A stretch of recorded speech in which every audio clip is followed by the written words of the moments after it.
பல வருஷங்களுக்கு முன்னாடி ஒரு பாட்டி அதிகாலையில குளிர் நேரத்துல வெண்ணெய் எடுத்து நெய் காய்ச்சிடலாம்னு முடிவு பண்ணி உரலை பயன்படுத்தி வெண்ணெய் கடைஞ்சிட்டு இருந்திருக்காங்க.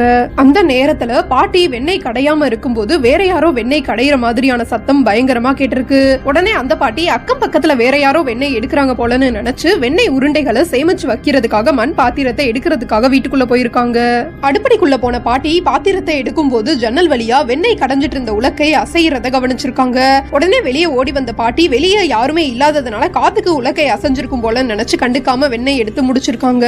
பொழுது விடிஞ்சோனே அக்கம் பக்கத்துல விசாரிச்சு யாருமே வெண்ணெய் கடையலன்ற விஷயத்தை தெரிஞ்சுக்கிட்ட பாட்டி சத்தம் எப்படி கேட்டுச்சுன்னு தெரியாம குழப்பத்தோட இருந்திருக்காங்க. இந்த விஷயம் நடந்து சில நாட்களுக்கு அப்புறம் பாட்டி ஒரு நாள் வெண்ணெய் கடையும் போது மறுபடியும் யாரோ வெண்ணெய் கடையிற மாதிரியான சத்தம் பயங்கரமா கேட்டிருக்கு. உடனே பாட்டி சத்தம் கேட்ட திசையை நோக்கி போய் பக்கத்துல இருந்த அங்காளேஸ்வரி கோவில்ல இருந்து தான் சத்தம் வருதுன்றத கண்டுபிடிச்சிருக்காங்க. அன்னைக்கு இருந்து இப்ப வரைக்கும் கோவிலுக்குள்ள வெண்ணெய் கடையிற சத்தம் எப்படி கேட்டுச்சுன்னு தெரியலன்னு நல்ல நாட்கள்ல சாமிக்கு வெண்ணெய் வச்சு வழிபடுறதாகவும்